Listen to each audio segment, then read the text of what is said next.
I only meant to grab a quiet drink alone. But when 3 women at the bar looked straight at me and said, "You're sitting with us tonight," my whole night, and maybe my life, changed. I wasn't planning on staying long that night. The bar wasn't even my usual kind of place. Too polished, too alive with conversation. Too much golden light spilling from chandeliers that seemed like they belonged in some old-world lounge. I'd only ducked in to quiet my thoughts, maybe sit in a corner with a drink and let the low hum of jazz and murmured laughter settle me down. But the moment I stepped through the doors, I noticed them. 3 women, sitting together at a high table near the bar, framed by the glow of hanging lamps. They weren't loud or showy. In fact, the opposite. There was something magnetic about their calm presence. The way they leaned in toward each other, laughter soft but certain. Eyes that seemed to carry more stories than the room around them. I tried not to look twice, though I already had. They seemed older than me. Not by much, but enough to give them this effortless confidence I couldn't place. They dressed simply, elegantly. The kind of beauty that didn't need to announce itself. And in that instant, I was just a stranger passing through their line of sight. So I did what I always do, aimed for the edges. I scanned for an empty stool at the far end of the bar, someplace out of the way where no one would bother with small talk. I was halfway there when a voice, smooth, confident, undeniably feminine, stopped me in my tracks. "You're sitting with us tonight." It wasn't a question. I turned, startled, and found all 3 of them looking right at me. Not in judgment, not in amusement, just expectant. The woman who spoke, her chin lifted ever so slightly, gestured toward the empty chair at their table. The other 2 smiled, one mischievously, the other more softly, as if to assure me I wasn't being set up for a joke. I froze for a heartbeat, the kind of pause where your body forgets whether to move forward or retreat. My chest felt warm, almost too warm, though the bar itself was cool and dim. For a second, I wondered if they'd mistaken me for someone else. But then the woman closest to me tilted her head, eyebrows raised in gentle challenge, as if to say, "Well?" The chair was there, waiting. I swallowed, trying to ignore the flutter of nerves that came with the thought of joining them. My hand brushed against the smooth, polished edge of the table as I pulled the chair out. Even that small sound, the scrape of wood against the floor, seemed louder than I wanted it to be. As I sat down, the world shifted. The golden light caught the rim of their glasses. The scent of wine and subtle perfume mingled in the air.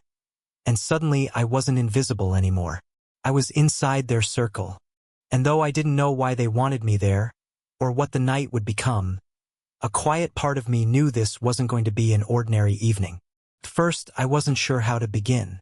3 pairs of eyes on me, 3 smiles, different but connected, all waiting for me to settle in. I did what anyone does when nervous. I laughed lightly, as though sitting down with strangers was the most natural thing in the world. The woman directly across from me broke the silence. She was sharp-eyed, with a voice that carried the kind of wit you expect from someone used to running a conversation. "So," she said, tilting her glass, "do you always look this serious? Or did we just catch you on an off night?" I could feel heat creep up my neck. "Maybe I was just trying to look mysterious," I replied, which earned a sudden chorus of laughter. Not cruel, not mocking, warm, like they had decided I passed some unspoken test. The woman beside her leaned in, her arm brushing lightly against mine as she set her drink down. Her tone was softer, more nurturing, though her eyes sparkled with mischief. "Don't let her scare you off. She does that to everyone. I'm Anna." She offered her hand, and when I took it, her grip was firm yet comforting, her skin warm against mine. She lingered a second longer than most people would in a handshake, and it left me oddly grounded. The 3rd woman, quiet until now, finally spoke. Her voice was lower, smoother, almost contemplative. "I'm Claire, and you don't seem the type who came here for small talk." Her gaze held mine for just a beat too long, steady, almost searching, before she smiled faintly, like she had decided to keep the rest of her thoughts to herself. I introduced myself, feeling oddly formal, but they didn't mind. Instead, the conversation flowed quickly. Music, travel, work. They teased me gently about being younger, though it was more playful than patronizing. "You still think you've got time for everything?" the sharp-witted one, Sophie said, swirling the ice in her glass. "We used to think that too, until life started rearranging things for us." The way she said it carried both weight and humor. I could see the other two exchange a glance, a private acknowledgement of shared history, before the mood lifted again. What struck me wasn't just their confidence, but how differently they carried it. Sophie spoke with an edge, quick to challenge. Anna drew me in with warmth, always ready to soften the moment. And Claire, she mostly listened, her quiet observations cutting straight through the noise when she finally chose to speak. I found myself leaning in, my drink forgotten, caught between their voices. Every laugh, every question they asked me carried a strange pull. They weren't looking at me the way people my own age often did, half distracted, half planning their next reply. No, these women looked through me, their attention undivided. It was disarming, and yet I didn't want to look away. As the night unfolded, something subtle began to change. At first, I was a guest at their table, carefully choosing my words, unsure of the boundaries. But with each story shared, each round of laughter, the invisible space between us began to shrink. It happened gradually. One of them shifted her chair a little closer so she could hear me better over the music. Another leaned in when I spoke, her elbow grazing mine just briefly, as though the physical nearness made the words carry more weight. Soon enough, the table felt smaller, not because it had changed, but because we had drawn into each other's orbit. Sophie, sharp-tongued as ever, took on the role of storyteller, recounting a disastrous vacation she once had in Italy. Her hands painted the air with exaggerated gestures, and when she reached the part about a scooter breaking down in the rain, her laughter spilled over, rich, unrestrained. I couldn't help but laugh with her, even before she reached the punchline. Anna shook her head, grinning as she reached for her glass. "She leaves out the part where she charmed half the town into helping her," she said, her voice tinged with both affection and exasperation. Then she turned to me, her hand brushing lightly against my sleeve. "Don't believe half of what she says, but enjoy every word of it." The touch was brief, but it lingered in my mind long after. Claire, the quiet one, stayed mostly observant. But when she finally spoke, it wasn't with jokes or embellishment. It was with a kind of honesty that cut straight through the noise. "What I remember," she said softly, "is how she refused to let the night end badly. That's what stays with me." She looked at Sophie as she spoke, but then her gaze flicked toward me, steady, as though daring me to miss the point. I didn't, and maybe that was why she allowed a faint smile before returning to her glass. What surprised me most wasn't just their stories. It was how much they wanted me to be a part of them. They drew me into their laughter, asked me questions that weren't just polite but intentional. "What about you?" Anna asked at one point, her chin propped lightly on her hand. "What's the thing you're proud of, even if no one else knows it?" The question caught me off guard. My mind scrambled for something clever, something polished. But instead, I gave them the truth. And to my surprise, they listened.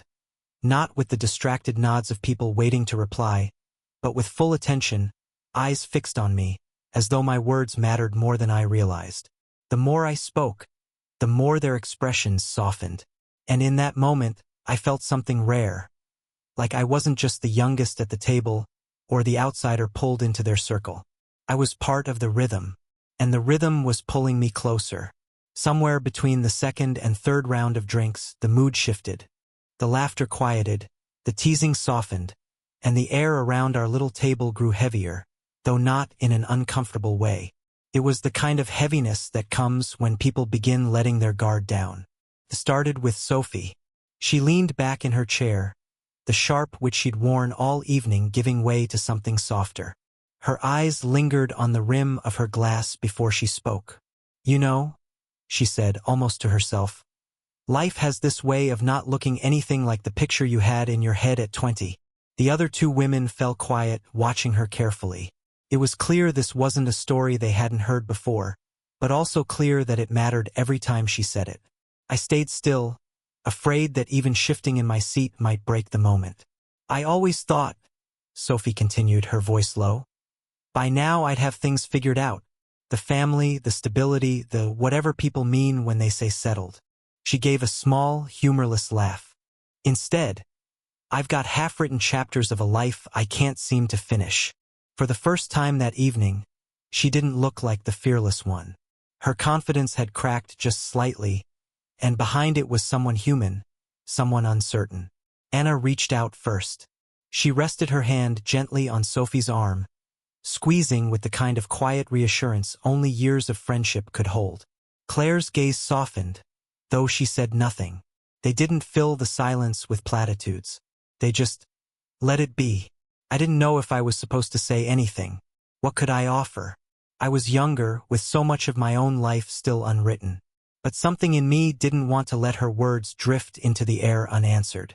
So I leaned forward, elbows resting on the edge of the table, and said softly, maybe the chapters aren't finished because they're not supposed to be. Maybe that's strength, not failure. Her eyes flicked to mine, sharp at first, then unexpectedly vulnerable. I felt my chest tighten as if I'd stepped too close to something delicate. But then her expression shifted, just slightly. A small, almost imperceptible nod, as though I'd managed to touch on something she hadn't admitted aloud. The silence that followed wasn't empty. It was full, thick with the weight of honesty. Anna gave me a small smile, warm and approving, like I'd passed another test without knowing it. And Claire, though she didn't say much, studied me with an intensity that made my pulse quicken. Then Sophie, after a beat, reached out and placed her hand on my shoulder. Just a light touch, her fingers resting against the fabric of my shirt. You've got a good way of looking at things, she murmured. The warmth of her hand stayed with me long after she pulled it back. And in that moment, I realized something. They weren't just letting me into their laughter. They were letting me into their truths. By the time another hour slipped past, the bar felt smaller, warmer. Like the rest of the world had gone home and left just the four of us suspended in that golden glow.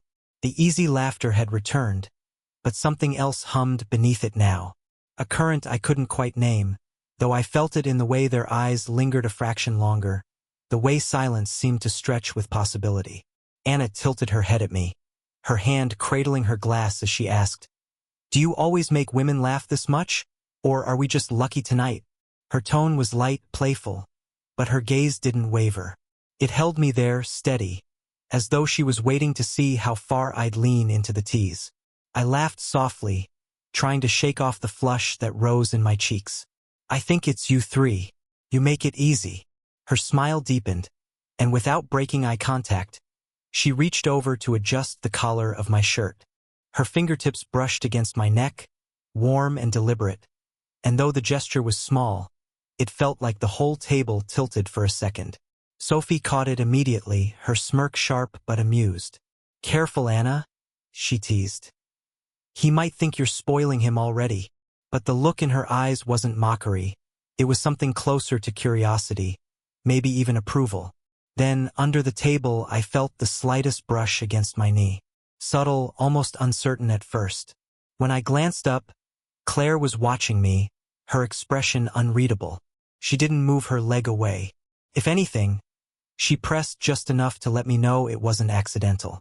My pulse quickened, though she gave no sign she noticed. Her calm expression was a contrast to the quiet storm she had just set off inside me. The conversation carried on, but I found myself struggling to follow every word. My attention was divided between the warmth of Anna's hand earlier, the steady pressure of Claire's knee now, and the sharp gleam in Sophie's eyes as if she were cataloging every shift in my expression. The jazz in the background had slowed into something softer, more languid, and it seemed to echo the rhythm at the table. Words weren't the only things being exchanged anymore. There were pauses thick with meaning, glances that spoke louder than sentences. At one point, Sophie leaned across the table, close enough that her perfume, something faintly floral with a hint of spice, drifted toward me. "Tell me," she said in a tone that was equal parts challenge and invitation, "what's running through your head right now?" I swallowed, knowing the safe answer would be a joke, something easy to deflect the heat rising in me. But the truth sat heavy on my tongue, that I felt pulled toward all three of them, caught in the strange gravity of their attention. That every touch, every look, was unraveling me in ways I hadn't expected. Instead, I smiled faintly and said, "I think I don't want this night to end." The words landed in the space between us, and for a long, charged moment, none of them replied. They only looked at me, three different expressions, one shared silence. And in that silence, I knew the night had shifted again. At some point, I realized I needed air. The warmth of the bar, the closeness of their voices, the lingering touches. It all pressed in around me until I wasn't sure if my pulse was racing from the wine or from them. So I excused myself quietly, slipping out through the side door into the night. The contrast hit me instantly. Outside, the air was crisp, cool enough to sting a little against my skin after the heat inside. The street was quieter than I expected. Just the hum of a passing car, the flicker of neon signs reflecting off wet pavement. I leaned against the brick wall, running a hand through my hair, trying to slow my breathing. That was when the doubts crept in. What was I doing? Sitting at a table with three women who carried themselves with such certainty, such presence. Women who had lived more, seen more, felt more than I probably had. A voice inside me whispered questions I didn't want to answer. Was this foolish? Was I reading too much into every look, every touch? What would people think if they saw me here, caught in their gravity? I pressed my palms against the cool brick, grounding myself. Part of me wanted to walk away, to leave before the night became something I couldn't explain. But another part, stronger, undeniable, didn't want to leave at all. The door creaked open behind me. Soft footsteps, then her voice, low and steady. Running away already? It was Claire. She stepped out into the pool of light cast by the street lamp, her hair catching a faint halo. She didn't look at me right away. She just stood there for a moment, inhaling the cool night air like she needed it too. Then, finally, her eyes found mine. "I wasn't running," I said, though even I didn't believe the words. She gave a small, knowing smile. "You think too much. I can see it all over you." I laughed softly, shaking my head. "Maybe. I don't know what this is. I don't know what I'm supposed to be to the three of you." For a second, I thought she might tease me, brush it off. But instead, she stepped closer. Close enough that I could feel the warmth radiating from her even in the chill. Her hand brushed against mine. Light at first, tentative, before resting there, steady, her fingers warm against the night air. "You don't have to know," she said quietly. "Not tonight. Just be here, with us." The words settled over me like a blanket, simple but grounding. I looked down at our joined hands, her touch both reassuring and electric. The doubts didn't vanish completely, but they loosened their grip. I nodded slowly. "Okay, I'll be here." Her smile deepened, small but certain. She gave my hand the slightest squeeze before pulling the door open again. "Come on," she said, her tone lighter now. "They're waiting." And just like that, I followed her back inside, back into the warmth, the closeness, the possibility I had almost run from. When Claire and I stepped back inside, the warmth of the bar wrapped around me again, chasing off the night chill. The low jazz was still playing, softer now, and most of the other patrons had drifted out. It felt as if the place had emptied just for us. Sophie and Anna looked up the moment we returned. Sophie raised an eyebrow, that knowing smirk tugging at her lips, while Anna simply smiled, gentle, welcoming, as though she'd known I'd come back all along. "Thought we lost you," Sophie said, her voice teasing but edged with something else. "Not a chance," I replied, sliding back into the chair. Something had shifted. Maybe it was me, maybe it was them, maybe it was the night itself. But when Anna moved her chair just slightly so that her shoulder pressed against mine, it felt natural. When Sophie leaned in closer across the table, her hand brushing the back of mine as she reached for her glass, I didn't flinch. And when Claire sat beside me, her quiet presence grounding me, I felt surrounded, held, in a way I hadn't in a very long time. The conversation slowed, words flowing more lazily now, like no one wanted to break the spell. We talked about simple things. Books they loved, places they wanted to visit again, little details from their lives they hadn't shared earlier. But beneath the words was something unspoken, an intimacy building in the silence between them. At one point, Anna's hand slipped gently onto my back, fingertips tracing idle circles through the fabric of my shirt. It was absent-minded, tender, but it sent a ripple through me all the same. Claire's knee still rested lightly against mine under the table, steady, anchoring. And Sophie, ever the bold one, tilted her head at me with a mischievous glint and said, "You realize you're ours tonight, don't you?" The words might have sounded like a joke, but the way she held my gaze made my chest tighten. I could only smile faintly and nod, because deep down, I already knew it was true. The hours blurred. The bartender began stacking glasses quietly in the corner, signaling closing time, but none of us moved. It wasn't until the lights dimmed further that we finally stood, reluctant to let the night slip away. As we walked toward the door together, I felt their presence on either side of me. The brush of shoulders, the warmth of hands brushing mine, the soft cadence of their voices mingling like a melody I didn't want to end. Outside, the night air was cooler, but I didn't feel it. Not with Anna's arm slipping casually through mine, Sophie's hand resting briefly at the back of my neck in a playful squeeze, and Claire's steady gaze meeting mine under the street lamp, her quiet smile saying what words couldn't. In that moment, I realized something. I wasn't just a stranger they'd pulled into their circle for a night. I wasn't just younger company at a table that could have been complete without me. No, tonight I belonged. And sometimes belonging is all you really need. If you enjoyed this slow burn age gap romance, don't forget to subscribe and hit the notification bell. I share new stories like this every week. Tales of unexpected connection, quiet intimacy, and the kind of love that lingers long after the night ends. And if this story touched you, leave a comment below.